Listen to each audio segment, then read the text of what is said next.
Good morning, good day, and good evening, depending on where you are in the world. And welcome to Zones 33, 34 Empowering Girls webinar series. Thank you for joining us, as you can choose to be anywhere, but you are using your time to learn and to help us in elevating this discussion worldwide. My name is Dawn Rochelle, past District Governor of District 7730, and I am honored to serve as co-chair with past District Governor Tina Fischlin of District 6910 of the Zone 33-34 Empowering Girls Initiative. Some housekeeping items to make today enjoyable and efficient in our 1 hour together. Please note that this session is being streamed live on our Zone 33-34 Facebook page and is being recorded to be made available to all participants once the recording is curated. Our extraordinary public image team has arranged for our webinar audio to be hosted in English and French. Please select on the Interpretation tab, English or French, to ensure that we stream in your preferred language. There will not be an opportunity for verbal questions. However, please note at the bottom of your screen, there is a chat box and a selection for questions and answers. If you do have questions, please put them in the question and answer box, and we will do our very best to respond to your questions. Please note that the questions can be directed to all participants, to include the panelist or just our panelist.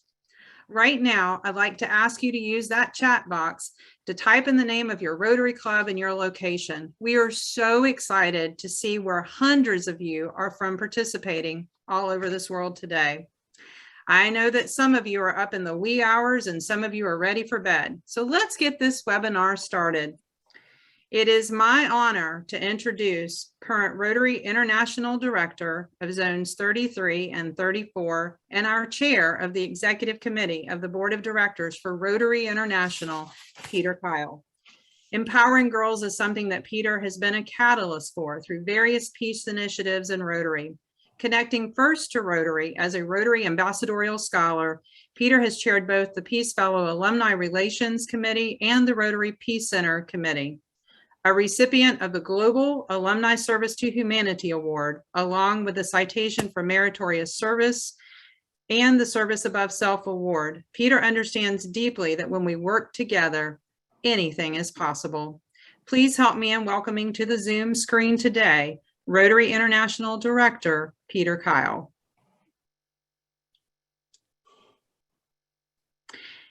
And we are continuing to have some audio difficulties, so we're going to continue to work on that with Director Peter. He has just left another meeting, and we are going to turn it over to Anna, who is going to pick up this Zoom webinar and share some words that Peter was going to share with us.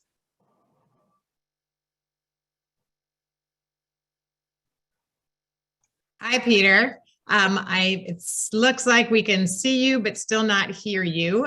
So I am so sorry about that. I'm waving to you and you'll wave to all of us, and I will read the notes that you put together.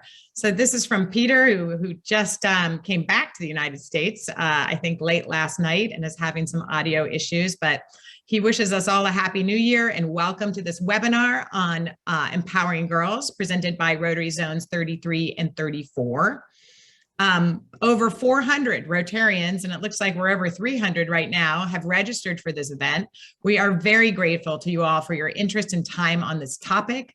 Please note that this is the first of 3 webinars that Zones 33 and 34 will host on this initiative, and we look forward to welcoming you back for the next 2.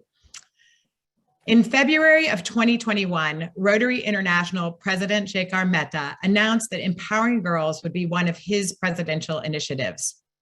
Girls and women worldwide face inequities in areas including health and education, and they experience significant violence and disproportionate poverty. Through this Rotary Presidential Initiative, our community is prioritizing projects that focus on improving the health, education, well-being, and economic security of girls across the globe.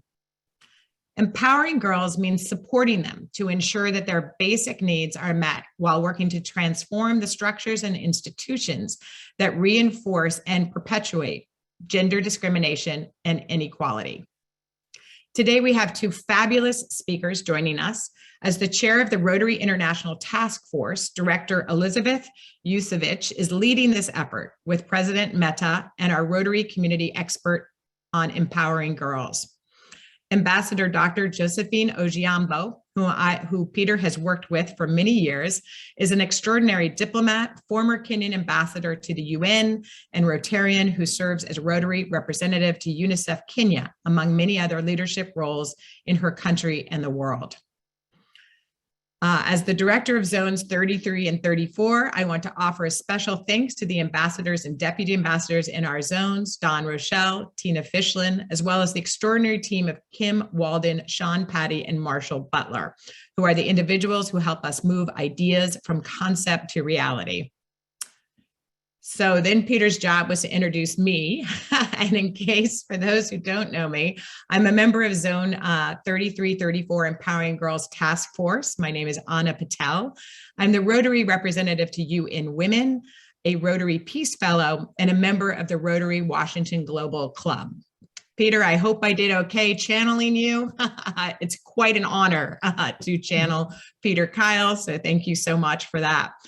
I myself am a beneficiary of Peter's focus on both women's leadership and empowering girls. I came to the Rotary community when Peter encouraged me to be a Rotary Peace Fellow and apply to the program in Thailand, the Chulalongkorn University. So I am very grateful to be here. I'm grateful to Peter and so proud to be a part of this team working with Rotarians around the world to empower girls. What we know is this: empowered girls mean healthier families. When girls are educated, healthy, and empowered, families are healthier. According to UNESCO, 2.1 million children under age 5 were saved between 1990 and 2009 because of improvements in girls' education. And closing the gap in the unmet need for family planning for the 225 million girls and women who want to delay or avoid pregnancy but aren't using modern contraception would reduce maternal deaths by 67% and newborn deaths by 77%.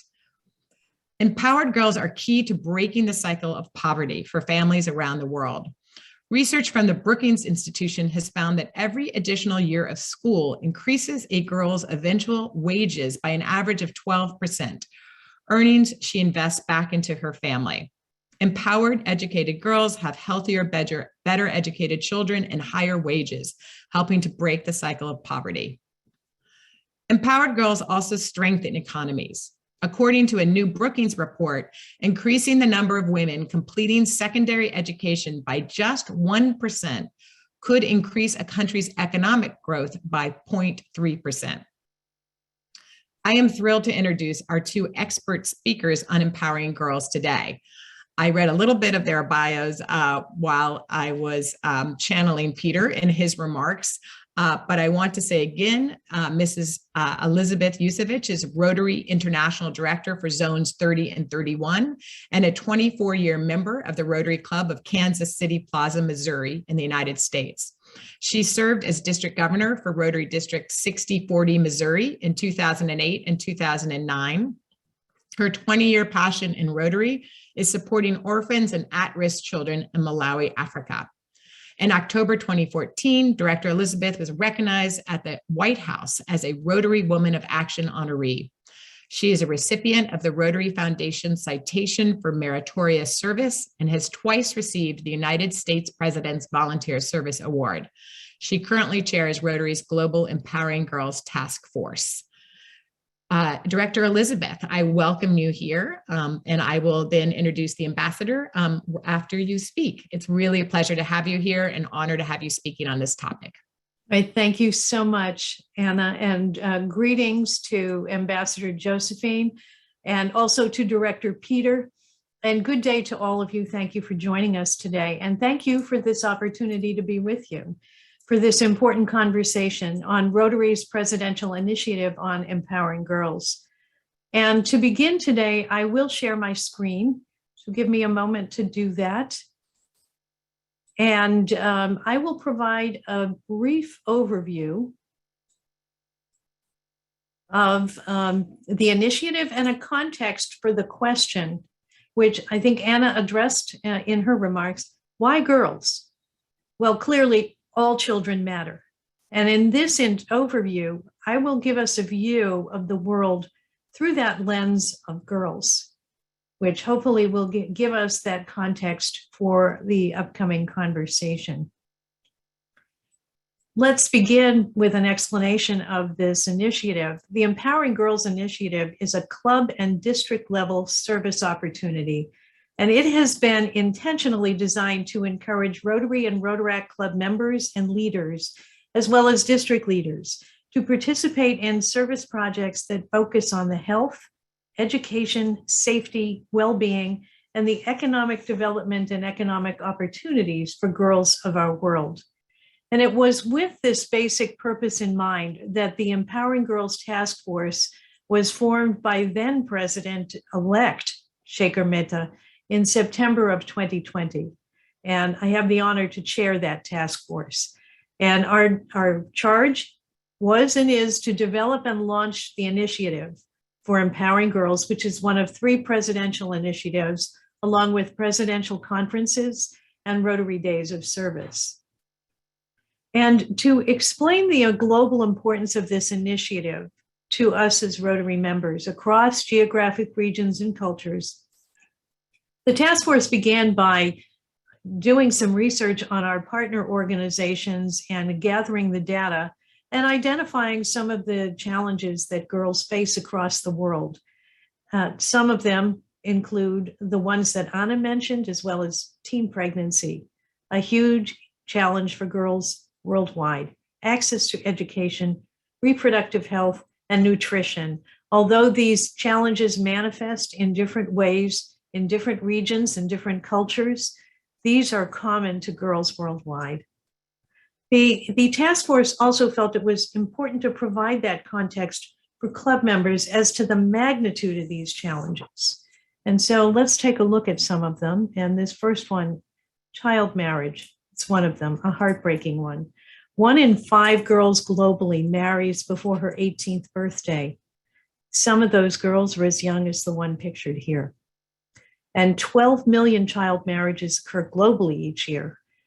And in addition to traditional practices which influence child marriage, economic hardship, regime changes, and regional conflicts can all put girls at risk of early marriage. And that creates a vicious cycle. The early marriage eliminates opportunities for education attainment. It can also lead to child pregnancy-related health issues and domestic violence. Access to education, that is a primary challenge to girls around the world, and it is also a key to reducing other challenges that girls face. And these are some statistics from the World Bank. 9 in 10 girls globally complete primary education, but by the time a girl gets to lower secondary education, only 3 in 4 girls complete that level of education. And 60 million girls globally have no access to basic education. In this pandemic era that we are living through, the education of an estimated 850 million girls worldwide has been disrupted by coronavirus.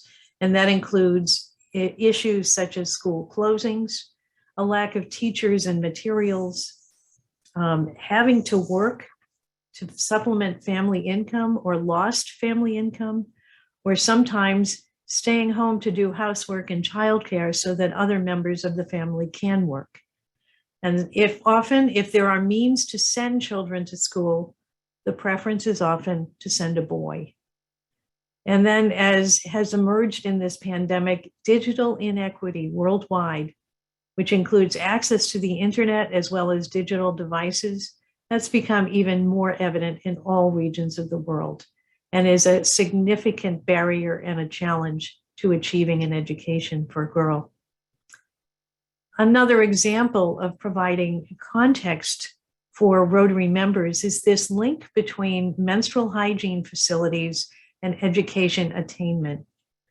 And the statistics are staggering. Over 500 million, half a billion women and girls around the world lack access to facilities that allow them to manage their own hygiene.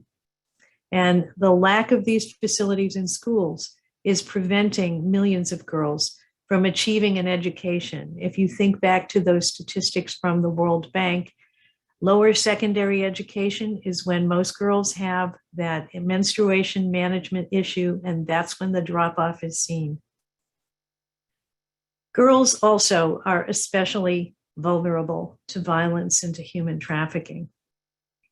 And for many girls, simply getting to school can be a challenge, and an estimated 60 million girls worldwide get assaulted either on their way to school or in school. It simply isn't safe for them. The statistics vary by world region, yet for the most part, globally, the percentage of girls that will experience violence in some form before their 18th birthday, it's in the 20th percentile. And if we look at human trafficking, which again, in the United States has gotten much greater attention and awareness, but is an issue globally, 70% of human trafficking victims are women and girls, and 20% of those are underage girls. These are sobering statistics, no doubt. But with this global context, you can begin to sense how significant this need is, how great the opportunity and the potential is worldwide to create positive change for girls that will impact them, their current families, their future children, their communities, and even has the potential to affect positively entire economies. So nothing that we do at the club level as Rotary members to enhance the lives of girls, nothing we do is a small act. So yet, this initiative goes beyond just creating awareness of the issues.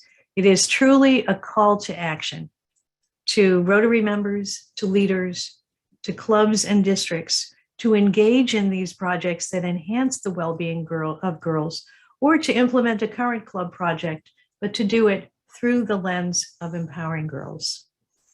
So what could a club do? Well, quite simply, just identify a project and implement it with that focus on girls. It could also include boys, but there would also be a specific focus or a specific component that address the needs of girls. And these projects can be very simple and yet very powerful. And you may also know that in your club, you're already doing some of these projects. And I'll give you just a few examples before we go into greater discussion later in this session.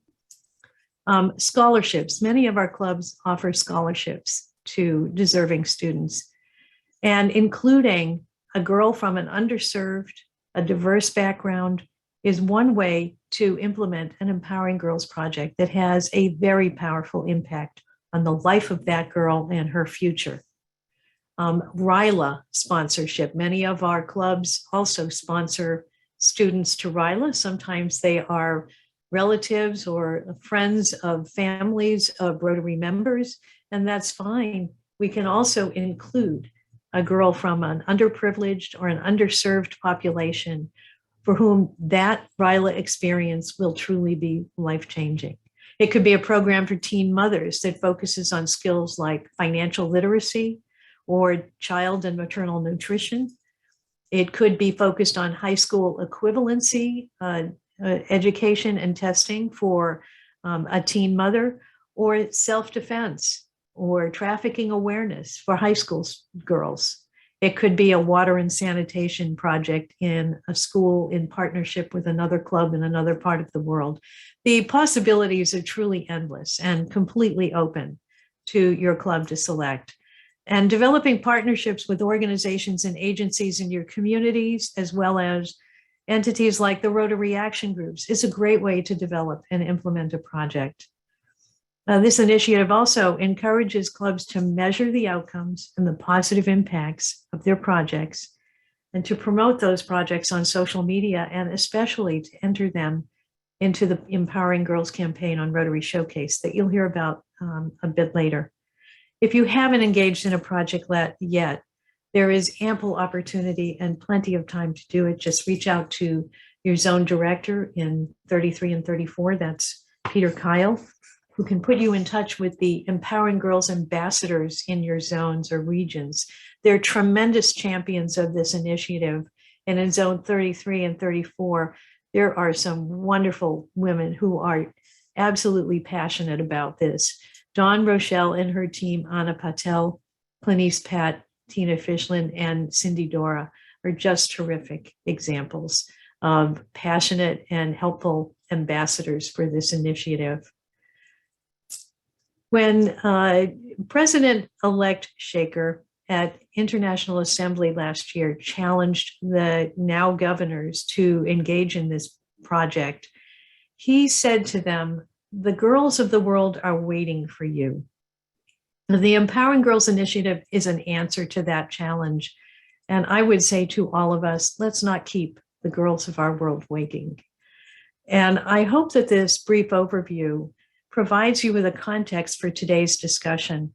And I look forward to the dialogue that we'll have along with Ambassador Josephine and Anna with all of you today. So thank you very much for having me. I look forward to this engaging conversation moving forward. Thank you. Thank you so much, Director Elizabeth, for all your work and for this fantastic sort of introduction and overview. I know there are projects happening all over the world, and going through Showcase is very exciting to see some of those. And I see that quite a few of our participants today are actually giving us examples of some of the projects in their own clubs and districts. I see the Global Uplift Project as well as many others.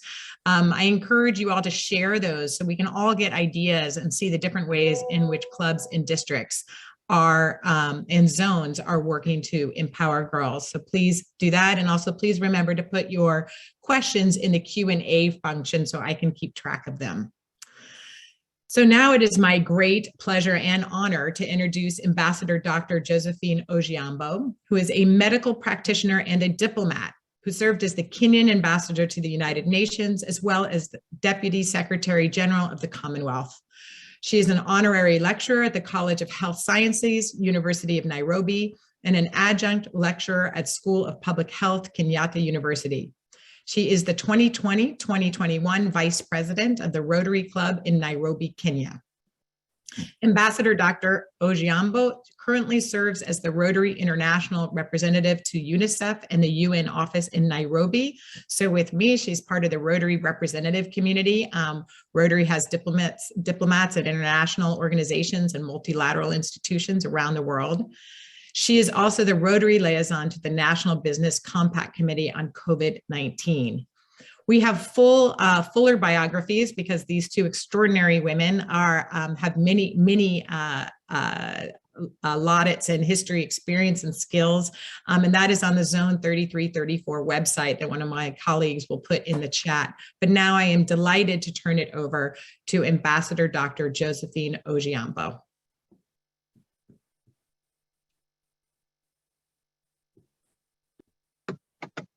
So I want to greet you. Good morning, good evening, good afternoon, wherever you are. I am currently stuck in my car in a traffic snarl-up just outside Nairobi. So I'll give you a brief visual, but because I'm not sure that I will have the bandwidth I need through the meeting, I'll then switch off my video. But I wanted to first of all let you know this isn't a robot, this is Josephine Ogiambo. Thank you so much, dear Anna, colleague and Rotary International representative.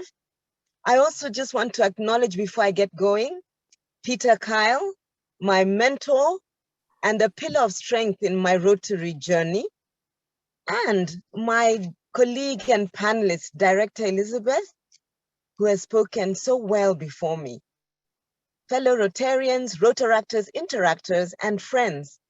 In Kenya, we have one word of greeting for hello, and that's Jambo. The answer back is just Jambo. So Jambo to you. I'm going to ask that my presentation be put up so that I can follow it from my handset. I can't see it yet. I'm not sure that it's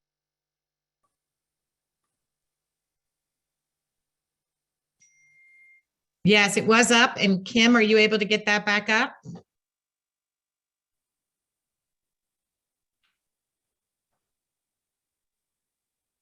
holding on for it.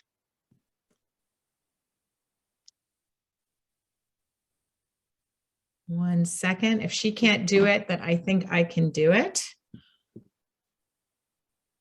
Kim, are you able to put that up? Oh, here we go. Wonderful.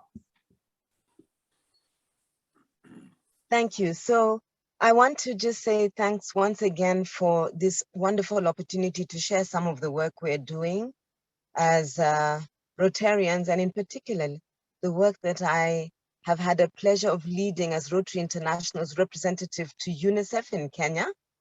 And so I'm going to share the work that is part of a partnership between Unicef and Rotary on empowering girls, knowing full well that this is part of Rotary International's presidential initiative.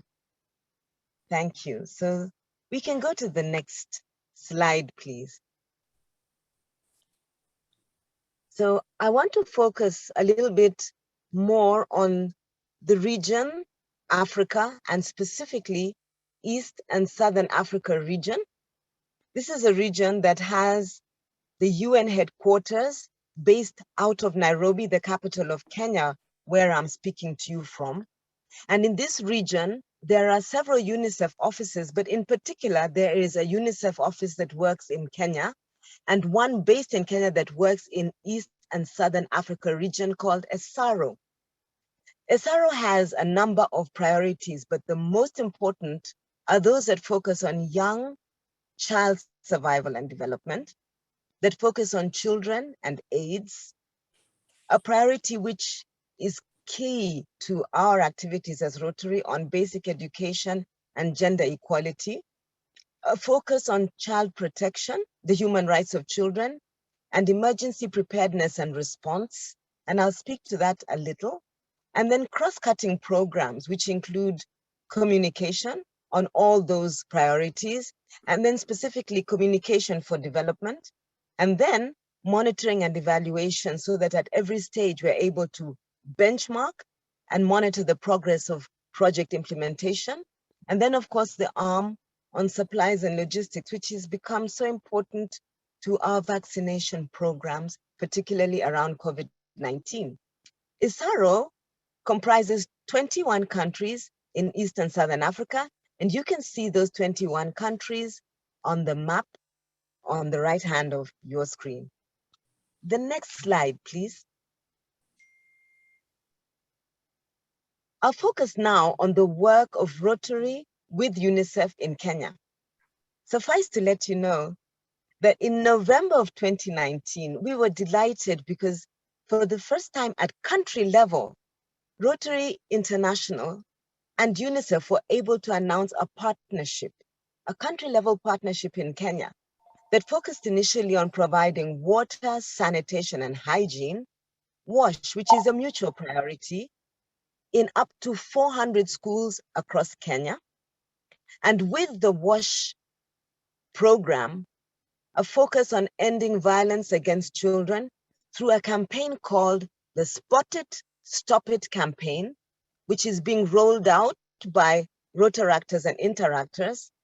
And with that, a behavior change campaign on COVID-19. And you would know that towards the end of that year and earlier the next, we were, if I may say, fully steeped in the COVID pandemic. But because of the learnings around COVID-19, we've been able to utilize this partnership to continue the work on polio in Kenya. And you would know that Africa, along with Kenya, was declared polio-free in August of 2020. And so there we are. We have this partnership focusing on WASH, and you can see that in the image on the right side of my PowerPoint. The next slide, please. So in the background, there's some things that we know. One, we know that improved access to WASH and in particular, separate sanitation for girls and boys improves the learning environment for girls. It gives them a sense of security and confidence in themselves, and as a result, improves retention in school and transition, especially from primary to secondary school, and therefore onwards into high school and university. We also know that when WASH is provided in schools, this leads to a decrease in diseases and infections amongst the children, and also because of peer education and the learnings children take home, WASH also leads to decreases in disease in families and communities. It therefore also ensures that teachers and staff are less exposed to infections, but in particular, that they are protected from COVID-19. And what is WASH? WASH includes hand washing, the supply of safe water, the presence of soap, and if possible, sanitization fluid. For girls, in particular, waste bins, and those that are useful for menstrual hygiene promotion, and actually the full ambit of menstrual hygiene promotion with the education, as well as the provision of the facilities. Right now, in Kenya, school closures are interrupting learning for over 17 million students, 9 million of whom are girls. This is a drastic situation and a real big figure. So the problem we find more in schools in the rural areas, but it exists also in peri-urban slums, is the lack of quality and quantity drinking water, lack of sanitation, and of course the hand washing facilities.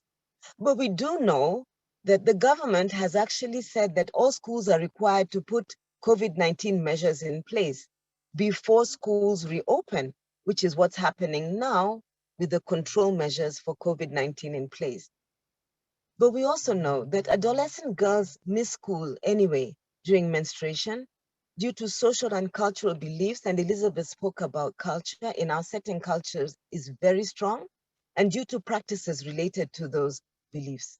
And then because many girls lack sanitary pads and use other, should I say, non-hygienic sanitary methods, and some lack even those methods. Then we have also the lack of gender segregated toilets. Then, like I have said, the lack of water supply and private facilities in schools. So the missed school days lead to poorer performance of girls in school and therefore dropout. And the girls that drop out are sometimes very difficult to find to bring back to school, even when facilities improve. We also have a problem with children with special needs. So if you're a girl and you have a special need because of disability, then you face a double exposure to the lack of WASH. And we know that in many settings, there are no toilet facilities to meet the needs of children with disabilities. Next slide, please. There is one thing that we are facing now, and that's the increased mental health issues as a result of COVID-19. Prolonged school closures and the lockdowns have put children in settings in households that are full of tension because of lack of resources, because parents are not working and now are in homes with their children, settings that were not previously common. Then, of course, because of that, the increased cases of emotional, physical, and sexual abuse. And in many rural settings, because then marriage is the option, female genital mutilation, which is seen as a passage of right from adolescence to adulthood and therefore marriage. And also online abuse, because everything now is online, including the exposures to children and of children. Then because of this, all the increased stress levels due to confinement in small spaces are in of themselves giving us more mental health issues. So here we are in this setting, many young girls are joining the informal sector as hairdressers or vendors on the roadside, and others are being forced into early marriage. Next slide, please. What are we doing? We have a Unicef Rotary approach to WASH, and it's inclusive. We are giving where we can in schools access to gender-sensitive facilities. You can see one on the left, gender-sensitive latrines, Again, like I said, with separate spaces for boys and girls, with privacy and hand washing stations, but we're also training in menstrual hygiene management. We're giving children sanitary pads and making sure that schools draw down on budgets for sanitary pads. And we're educating both the girls and boys together and separately where we must to address myths and taboos around menstrual health. For children with disabilities, we are working with the support of Unicef and the Ministry of Education to put in place standards, guidelines, and protocols for disability-friendly facilities in schools and a focus for disabled girls. We are putting in place latrine facilities, special cubicles with a ramp up, with a larger space, and with a proper latrine seat. Thank you. There's a picture. And if you move on, we are tracking our progress with partners. Yes, there you are. And how are we tracking this? As Rotary in Kenya, we've put in place an internal Rotary committee with one of our partners, Loving Classroom, which I'll speak about shortly. It meets regularly every Monday. We track our progress that way. We have regular national and county level meetings with Rotary, Unicef, and the departments, the government departments of education, health, water, and sanitation. We've engaged in humanitarian efforts to provide wash for girls in flood-stricken parts of the Lake region. We're monitoring that. But then the self-driven efforts of Rotary clubs, and you know, Rotarians are really enthusiastic about WASH, and therefore an initiative now called Adopt a School, which is a Rotary Club-driven initiative. These have spawned the Kenyan countryside. They have even done more than what we are doing as a partner with UNICEF. And then we have open communication channels across the district. So our district 9212, across to Ethiopia, South Sudan, and Eritrea are all implementing WASH now with a focus on the safe return. And we've put in place a monitoring and evaluation framework supported by UNICEF and Ministry of Education and our partner Loving Classroom, so that we can give you data at any point in time on where we are, how many washing stations, how much in terms of reducing COVID-19. But what's important is that we continue to fundraise. We need to continue to fundraise because we haven't reached what we call project activation with UNICEF, and I want to draw our attention to that. So we have a new partnership I want to bring to the table today, and that's a partnership between Rotary and Loving Classrooms that seeks to empower girls to prevent violence before it breaks out. So whereas with UNICEF, we're talking about spotting violence that has occurred and stopping it, with Loving Classroom, we're able, with an exciting educational program, to guide teachers and students to cultivate a lifetime of good relationships. The curriculum speaks about respect, compassion, kindness, gratitude, love, friendship, and care. And it ensures that we prevent violence before it breaks out. So this has been added to the safe return to schools, and it gives us more value. Next slide, please. So the curriculum here identifies the innate goodness in students and helps to stop socially harmful behavior like violence, bullying, early teenage pregnancies. So it therefore strengthens what we're already doing with Spot It, Stop It, and therefore augments our behavior change interventions. Next slide, please. We actually have proven results. Loving Classroom has partnered with UNICEF and with other actors in South Africa. And I'd like you to just look at the table on your right. And if you do, what you'll notice is that schools in Gauteng, where we did this survey, reported more than an 89% reduction in incidences of bullying, violence, and even late coming. And the schools also reported a more than 80% reduction in incidences of tribalism, which is one of the greatest vices in many parts of Africa, racism, which in South Africa is a vice, the issues of drug and alcohol abuse and class disruptions. And as a result, we have anecdotal evidence that girls are empowered to better realize their potentials when Loving Classroom is in place. Next slide, please. We're tracking our progress in Kenya with Loving Classroom. We started by building the team. We've trained Rotary and Rotaractor clubs, and they're carrying it out through their social media platforms and in schools. We've sensitized our interactors and their patrons. And now we are targeting 21 schools in the counties in Western Kenya of Bomet, Busia, and Kakamega. Next slide, please. Dr. Ogiambo, we should probably finish up here so we can get to some of the questions, please. Great, I'm on the last slides on way forward. So on way forward, we're saying that the way forward is to put loving classroom into the curative interventions of wash and spot it, stop it. This will in the long run empower girls. The next slide. We're saying that we need continued strategic messaging on all media platforms, including the social media. And we are asking that as Rotary and the Loving Classroom partnership, that we would be able to share our experience to bring on Rotaract and Interactor clubs across Kenya and beyond. Last slide, please.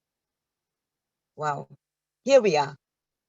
We are saying that we are aligning to Rotary priorities by preventing and responding to violence against girls, by promoting mental health and well-being, and by supporting the implementation of the Safe Return to Schools program. Very last slide now. Thank you. Thank you so much for your time. Thank you so much. And you will definitely see that the chat has been thoroughly engaged in your presentation. It is wonderful to see sort of from a country specific, and of course, to see how Rotary partners with Unicef to empower girls. So really grateful for this presentation. And wow, you were doing this from your car at the side of the road. Really hats off. Thank you so much, Ambassador. So now we have a few questions, both in the Q&A. Our team has been busy answering as many of them as they could, but a few of them are still out there. I have to say I'm really loving the chat as it's happening right now. It's kind of an extraordinary conversation, and it's wonderful that Rotarians are engaging with this.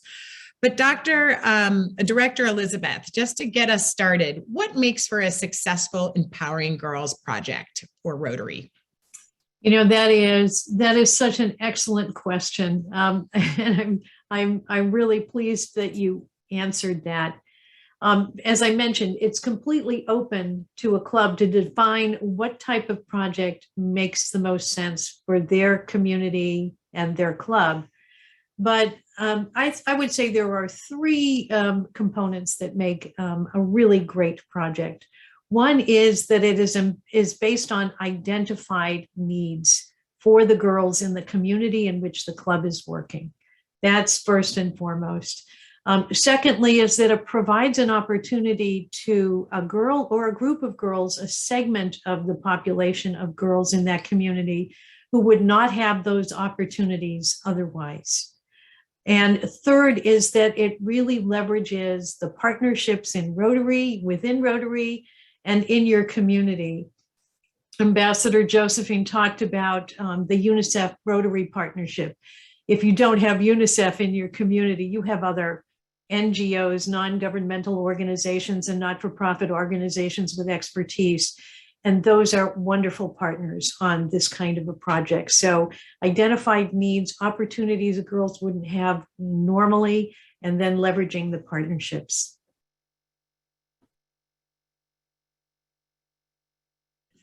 Thank you so much. I appreciate that. And again, I will talk a little bit about how to put those projects on Showcase so that we can see them as well, and so that others can engage with them. There were quite a few questions about knowing if there are Empowering Girls projects in certain zones or districts. Again, you can find that on the Rotary International website, and there is a way to do that. Maybe Director Elizabeth, you can tell us really quickly, how do we know if there are projects in our zones? Yeah, the way to know whether there are projects in your zones are first through the ambassadors, number one, and through the district governors. District governors are just now finishing up their club visits. They are well aware of what's happening in your zone. So your zone director knows, your ambassadors will know. If you don't know who your ambassadors are, go to your zone director and get that information from them. But your district governor will know as well. And you can also see what is happening on Showcase. That's a great repository for everyone across the Rotary world. And I believe there's a list of ambassadors and deputy ambassadors, right, for on the Rotary International website? That list is not made public because of the issues with privacy. But I know that in the case of my zones, those ambassadors are listed on my zone website. So if they're not on your zone website, again, your director would be the point of contact for that. So, or you can reach out to me and I'll be happy to tell you who your ambassador is. Great. Thank you so much. There was a question in the Q&A that I certainly don't know how to answer. And ambassador or director, if either one of you can, that would be wonderful. It says, what can Rotary International do to help establish or restructure laws and jurisprudence that gives girls equal and fair and non-intimidating access to justice in rape cases, also in equal rights to property? Wondering if we know any projects that do that, or certainly I know that Unicef around the world is working, has a legal teams focusing on issues related to that. Any other ideas around that question? Well, Anna, you are probably in the better position given your role with UNICEF to answer that question. And my response would be that Rotary, as we all know, is a non-political organization. We are a humanitarian organization, and our partners such as the United Nations and initiatives on the girl child, for example, and on women and UNICEF are actively engaged in making that kind of positive change. So supporting our partners who are on the front lines of that kind of activity, I think, is the best way for us to support that, and also to just do what we can to improve the lives of girls on a club basis and in our communities. Peter may have some perspective on this as well. Ambassador Ogiambo, did you have anything to say on sort of equal access to justice for girls? I'll just add a few thoughts. I mean, to what Elizabeth has said, indeed, working with UNICEF is a key player, on the child protection and child rights agenda, but also leveraging country-level engagement through organizations such as UNICEF with national human rights institutions, with networks of human rights institutions, with child rights and child-focused institutions, partnerships with World Vision, partnerships with Care, for example, Care International, we have Care Kenya in Kenya, and other such organizations. By bringing those partnerships to the table, we are able to speak more about the need to provide equality for girls. And those organizations that have a mandate to then advance the rights of children will do so. Thank you. Wonderful. Well, in my attempt to keep us on time today, what I'd like to do now is please have Dr. Josephine and Director Elizabeth stay on with us, but turn it over to my ambassador on the Empowering Girls Initiative, Ms. Dawn Rochelle, who is head of that task force for zones 33 and 34, along with Tina Fischlin, and also a district governor in our zones from 2020-2021. Welcome, Dawn. Thank you so much. And yes, I have been busy trying to answer as many questions that have been placed in the Q&A. So please continue to do that. And I'm hoping that I'm going to have just a few answers to some of the questions that I've been seeing popping up. So, I mean, is your brain connecting to so many ideas right now? Mine sure is. Are you inspired? I certainly am. One of the most empowering things for our Empowering Girls Task Force, as we have met, has been this generative conversation and learning from each other and researching what is being done across our zones to empower girls. We wanted you to have this opportunity, and is why we've created this series for you. inspiration and ideas for club projects. I'm seeing those in the chat, so please continue to place them there. District conference ideas. We know that there may be some virtual and hybrid and also some in person. So we want to give you some ideas as our governors are approaching district conferences. And we also want you to know that we're going to have this recorded and it will be curated. So it may take a couple of days, but we'll get it out to you because we want you to be able to share the information that's been presented here today, along with so many other ideas that we know are happening. This is the time of year when we know that clubs and districts are looking forward and they're looking at what else can I get accomplished. So if you are thinking already about projects that we know support girls that you're doing, but you haven't thought of exactly how or what needs maybe that need to continue to be addressed in your community, or how can we do it differently? Well, we've got some ideas for you. So this is what Rotary can do. For myself, as a clinical social worker and someone who prides myself on knowing needs in our community, I had never sadly thought about the needs in my own community around girls' periods and the expenses of the products in order for our girls to attend school. And I've seen a lot of conversation happening in our chat today about that.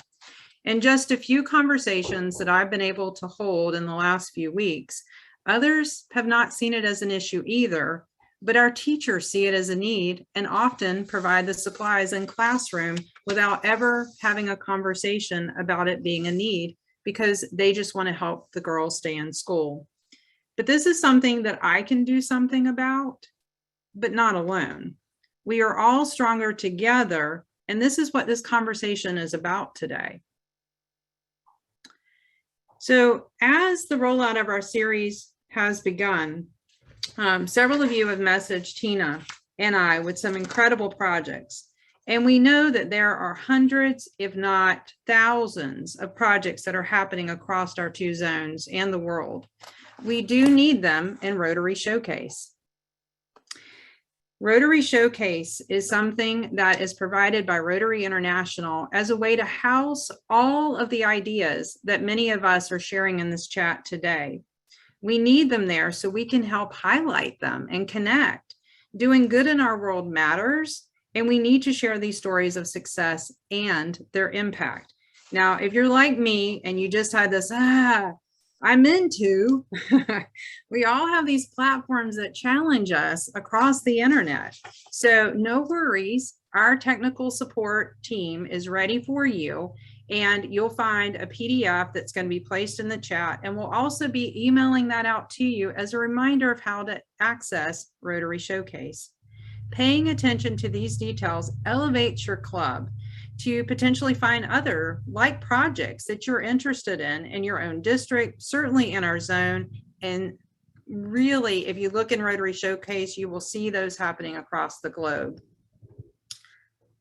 We need to know about projects that are empowering our girls, like Dan Quinn, a Rotarian, had an idea when he learned of girls in Vietnam that needed support to finish their education. The Rotary clubs of Crescent Downtown Greensboro, Gate City, Greensboro, Greensboro Airport, Guilford, Kernersville, and Summit connected together and raised over $35,000 in one afternoon to benefit the children of Vietnam. Bright Scholars Program. All of these funds raised went to a need, as you can read on your screen. And it's important that as Rotarians, we partner together and truly do good in the world, and we get so much energy from each other when we do that.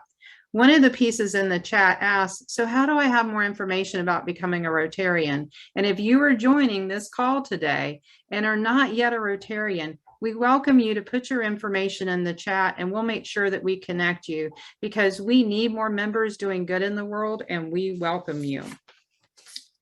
The power of Rotary has always been that we are lifelong learners who want to serve through connection to others. So on this slide today is a lot of what's been put in the chat.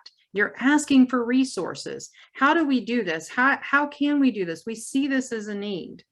So create a committee or a group in your Rotary club, or if not yet a Rotarian, please connect with us and we'll be happy to connect you with a Rotary club that fits for your schedule. We want you to be able to bring together people that can ask questions and look at, what are you observing? How can we help? We need to keep this conversation going.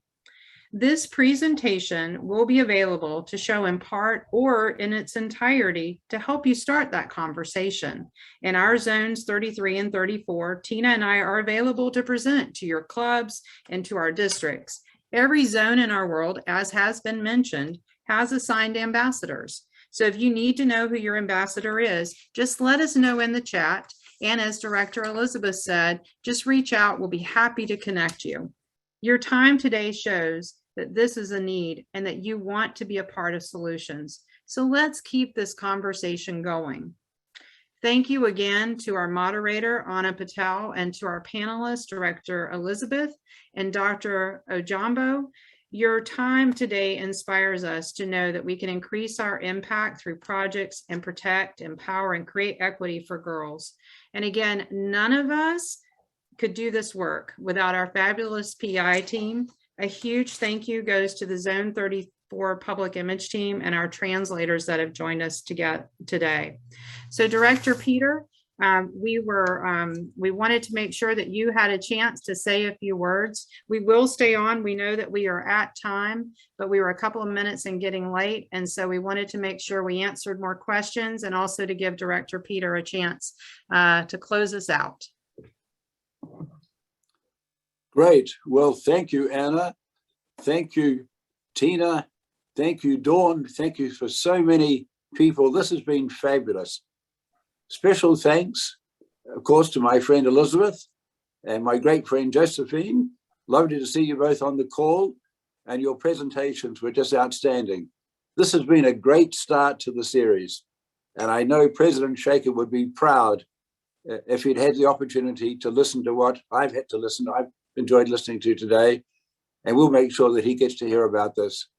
To all those who participated, well over 300, thank you for joining the call. I hope you've enjoyed it. There are 2 more sessions in this series. Please make sure you join on. With that, I'll pass it back to you, Dawn. A job well done. Thank you all very much. Thank you so much, Peter, for those closing words. And again, thank you so much. You could have chosen to be anywhere today, but you chose to be here. And if you're watching this live or in recorded, please let us know how we can help you. We know that when our children are well, the world is well. So thank you again for joining us, and let's go do more good in this world. Thank you.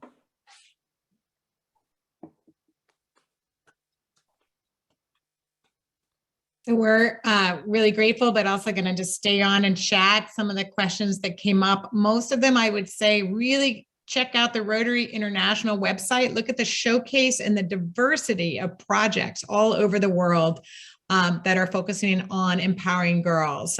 So that is including to the question about using menstrual cups instead of disposable feminine projects.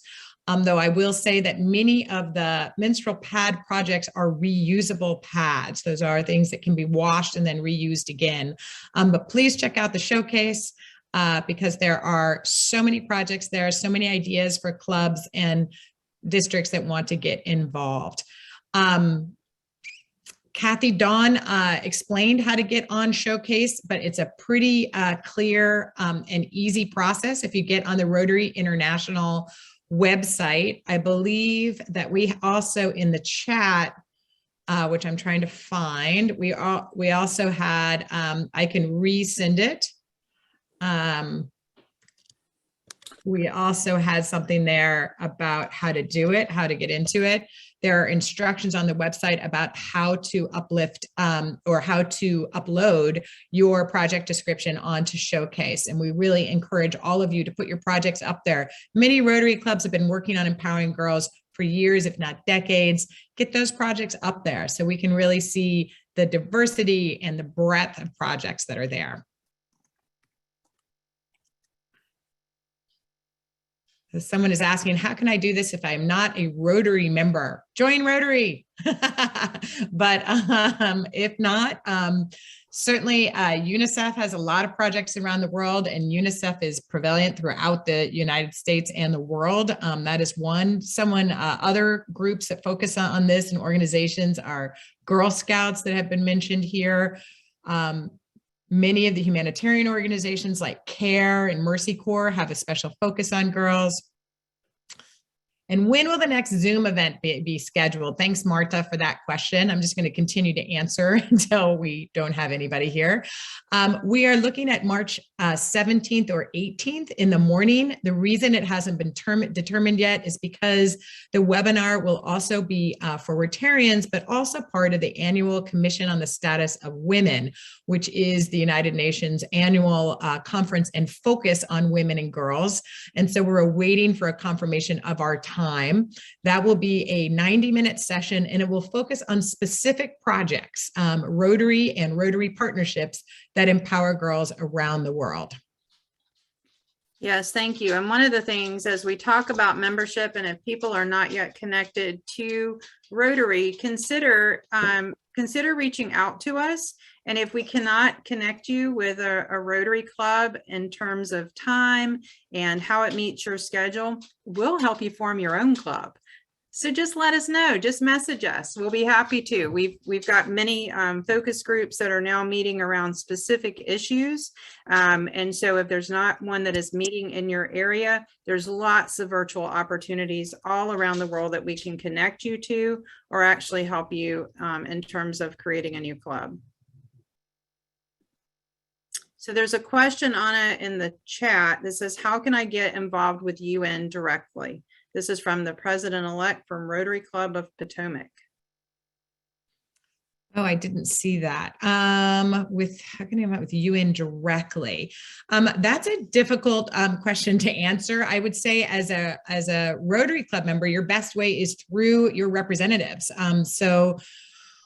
We have a number of Rotary representatives to the UN, and I'm part of that group. I will put my email in the chat. I'm happy to connect depending on the topic. We have representatives like Ambassador Ogiambo, a representative to UNICEF. We have a number who are based in sort of the New York or the Eastern Seaboard that focuses specifically on the UN in New York. We have another group that focuses on the UN Geneva. Those are mostly human rights focused issues.